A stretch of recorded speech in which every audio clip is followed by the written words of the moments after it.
तो कैसे आप? स्वागत है आपका अपने यूट्यूब चैनल जीआर ऑर्गेनिक्स में। दोस्तों जैसा कि आप देख पा रहे हो, मैं जहाँ पे खड़ा हूँ, उसके पीछे कितनी ढेर सारी लौकियाँ लगी हुई है।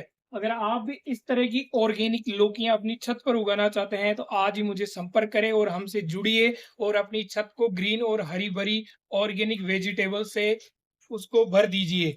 तो दोस्तों मैं बताना चाहूँगा कि मेरे पीछे कितनी लौकियाँ लगी हुई है और मैं आपको गिन के बता दूँगा और प्रूफ़ के साथ कि हमारी कंपनी जीआर ऑर्गेनिक्स बातें नहीं, आपको रिज़ल्ट देगी और हमसे जुड़िए और अपनी छत को ऑर्गेनिक वेजिटेबल में कन्वर्ट करिए। जैसा कि आप देख पा रहे हो मेरे पीछे कितनी ढेर सारी लौकियाँ लगी हुई है।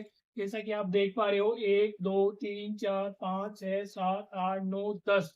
10 लौकी कम से कम इसमें 1.5 से 2-2 किलो की लौकियाँ लगी हुई है। इस तरह की लौकियाँ अगर आप भी लगाना चाहते हैं तो जल्द से जल्द आप मुझे संपर्क करिए और इस तरह की लौकियाँ अपनी छत पर लगाइए।